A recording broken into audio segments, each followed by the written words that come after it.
Welcome back to the David Kurten Show here on today's News Talk TNT. And I'm delighted to have with me Mark Windows on the show today. Now, Mark runs Windows on the World, which is a podcast and or teaching series. I don't know what you call it, but there's so much information that you've put out there on your broadcast, which is really, really interesting and important for people to know. And you've been doing this for 10 years or so, or maybe, Oh, a lot more maybe than even that, David. I longer. started off in about 2006, 2007, and I saw how the courts had changed in the UK. So that led me into looking at what was actually going on. And then, of course, we had the big society in 2010, and there was a massive sea change in the way, especially local governance operated.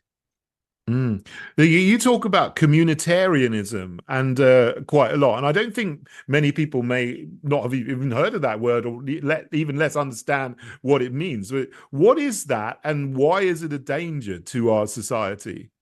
Well, in 2010, Cameron announced the big society, and out of that came communitarianism. The word started to be used, but generally it goes into local governance. And it was used actually by the Clintons, and everyone in the US after the Clintons was trained in communitarianism. But it's a kind of intellectual thing, but it impacts on all of the UN Sustainable Development Goals, because hence we get all rights come with responsibilities. In other words, we have no inalienable rights anymore. And the word comes from community and communism. It was actually thought up by John Goodwin Barnby in 1841, and he wrote the Communist Chronicles, and he set up the London Communitarian Association. So communism and communitarian views were pretty indivisible, but where it broke off was when we got into a thing called the responsive society, with people such as Amitai Etzioni, born Werner Falk in the 30s, and he was one of the main proponents of communitarianism globally.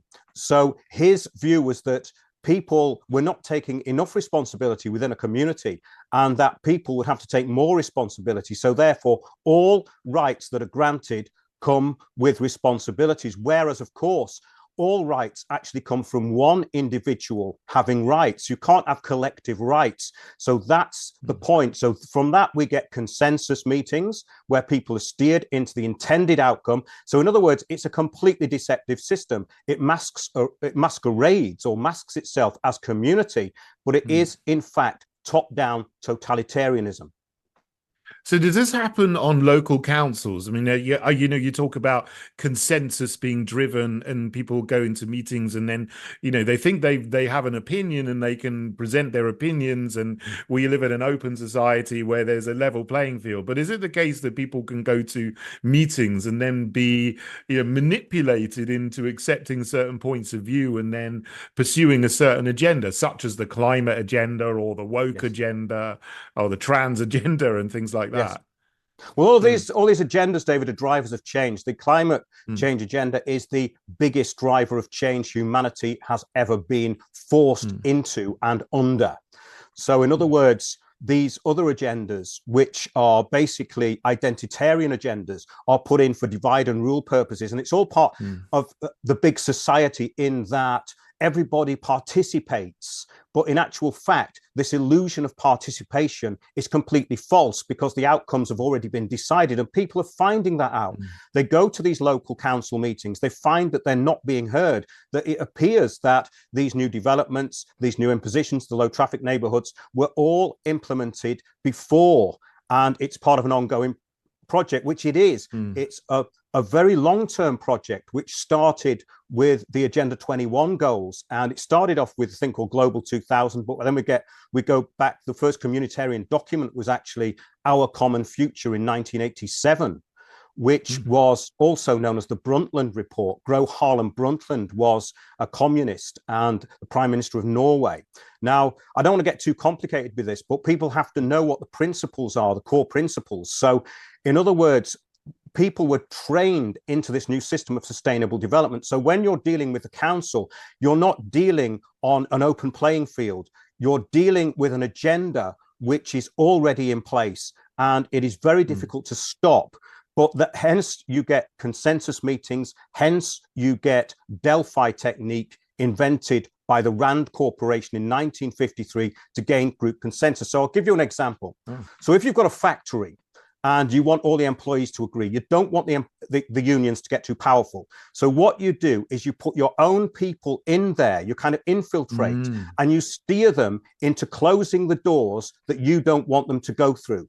It's a bit like salesmanship. So say you've got a window salesman and he goes, oh, that window's rotten, it'll have to come out. We've got one in the warehouse. You can have it for £1,200, but if you wait till next week, it's £1,500. Now that is a kind of steering. But at any point within that process, you can say, I don't want the window and I want you to leave.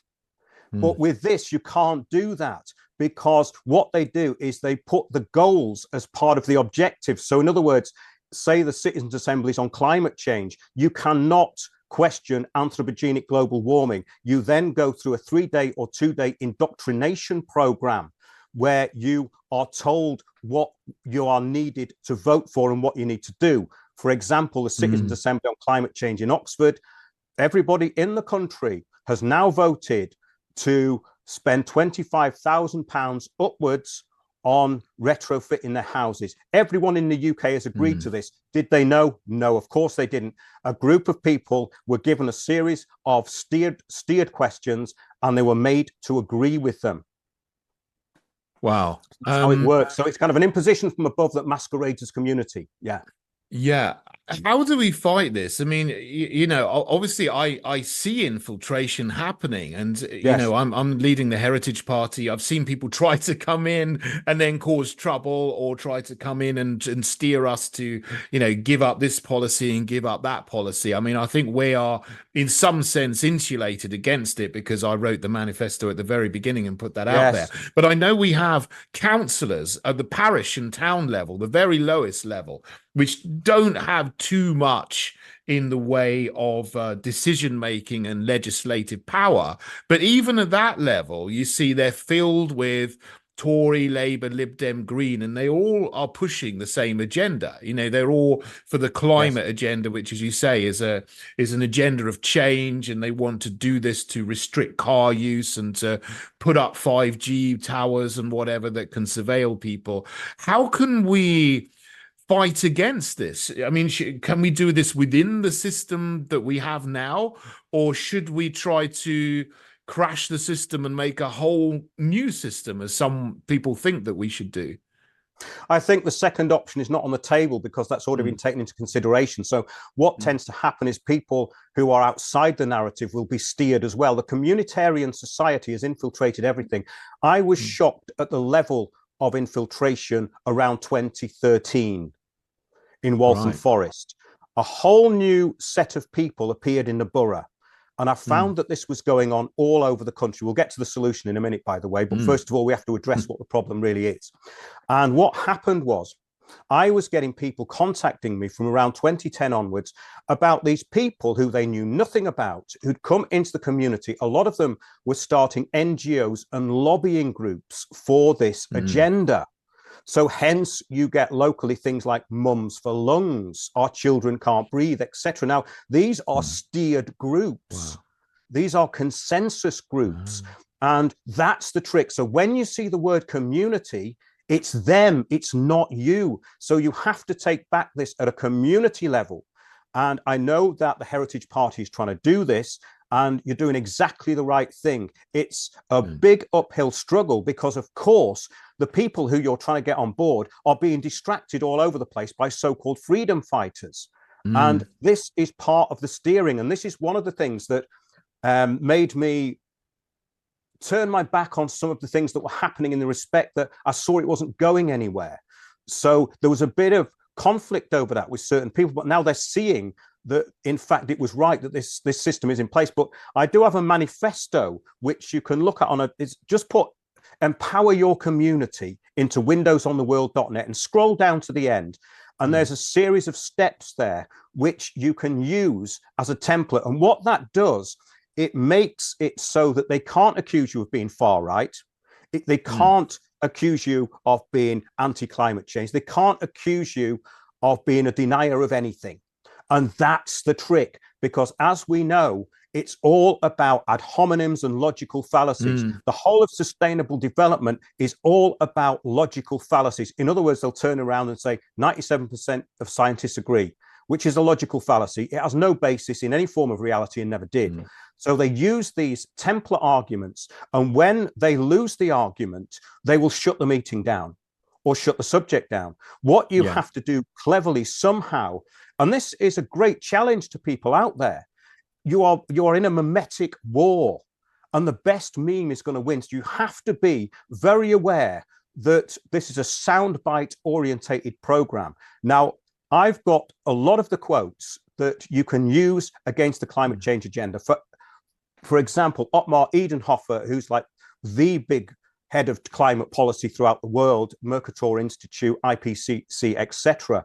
He's openly stated this is not an environmental project. Climate policy has absolutely nothing or little to do with anything environmental. So you have to separate climate policy from the environmentalism. So in other words, the policies that they're following are not environmental. And you've been a real champion of this, stating, you know, the solar farms, the green energy doesn't work. I went to a conference several years ago, David, called the Green Energy Conference. The two suppliers to the national grid said, we do not know why the government is lying about renewables. Both of them, two separate companies said this. And they were very open. They were getting top dollar from the government when the national grid is at peak capacity, which is very often now. They said the future in Britain is power cuts, but we don't know why they're lying about renewables. But everything is backed up with buried diesel generators called the STOR system, which clicks in. So people don't know that these buried diesel generators are owned by offshore companies, many by Saudi Arabia, especially in Wales. This was a few years ago. So when we look at the green agenda, we have to look at what it is. Now, some people who've been through the university system see it as, oh, it's a corporate agenda. Well, that's half the story. But unless they get the full picture of what it's really about, which is control and management and depopulation, then they're still going to be, it's the corporates or it's the Tories. So what this system does, it gets people stuck in a certain place and in certain groups. And that's the trick. You have to break out of those groups and see the bigger picture. Yeah, it looks like they are fabricating scarcity deliberately. Yes, artificial scarcity is how it's run. Absolutely. Yeah, indeed. You know, one of the most disappointing things to me is something you sort of alluded to there, is that we're trying to do some good things in the Heritage Party and actually talk common sense. But then you'd find another group set up, whether it's an NGO or something that sounds, you know, like they agree with us and actually maybe even copy what we stand for word, and then compete with us and then take people and lead them into nowhere, and so nothing gets done. Have you seen that happen over the years? Absolutely, that is one of the key tenets of communitarianism. In other words, nobody will be left behind. There's something for everybody. The Soviets used to call it the system of moods. In other words, you give people pressure valves where they think they're rebelling or they're having a voice. In fact, of course, they're not, which is why I pointed out what happened with the so-called COVID protests. I'd seen all this before. I saw the steering years before that in the Occupy protests when Soros came in, took it over. Now, one thing I would say, David, is that every single one of these template groups, whether it's your local council or it's a protest group like Extinction Rebellion, or the other side of Extinction Rebellion, which is the so the globalists need the anti-globalists to implement their policies. So they get everyone to do it. That's communitarianism. Everyone's agreed, you see. So what you have to do is be able to see outside that. And they have facilitators, co-facilitators, and they steer you through a series of questions, which obviously they remove everything out of the way when it gets towards the intended goal. So you're basically being steered and funneled in one direction. And once people realize that, then they have to use countermeasures. So in other words, it's very difficult for you to point out that this is happening because it's going to make you look paranoid. You go, well, they agree with you. Do you see what I mean? This is the problem I had explaining. It says, well, you can see what they're doing. They're slightly subverting what you're saying, but you say that and they go, oh, you're paranoid. I've had this for years. And say, no, they're taking you down there. And they go, no, they're not. They never said that. Yes, yeah. Yeah. But you can tell because I think, I've been in politics since 2015. I was elected in 2016.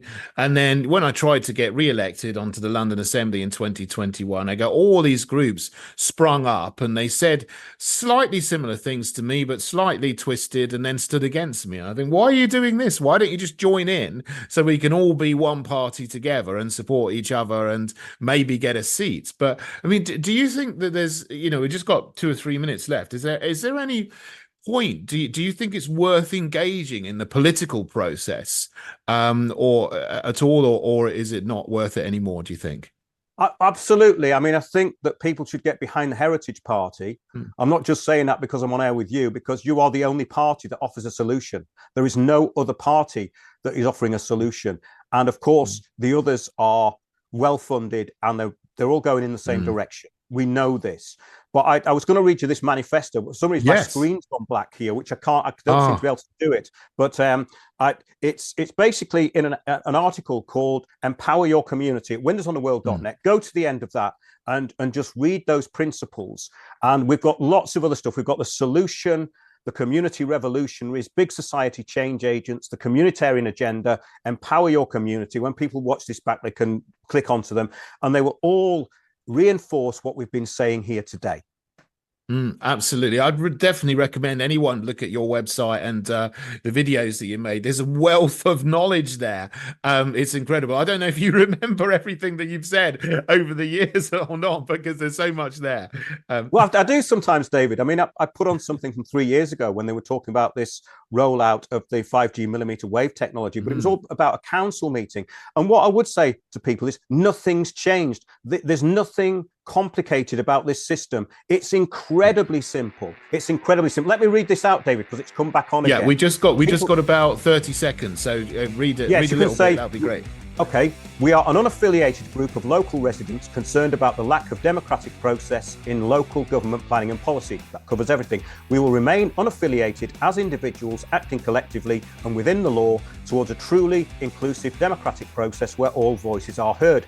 We are not affiliated with any group or organisation whatsoever. This does not mean, however, that we do or do not endorse other groups. We do not agree with arriving at a consensus through being steered into predetermined outcomes by trained facilitators, either working for the council or public-private partnerships. We deem this to be against the public interest and an affront to the democracy. Sorry, I can't argue with that. That is amazing. Mark, thank you so much for coming on the show.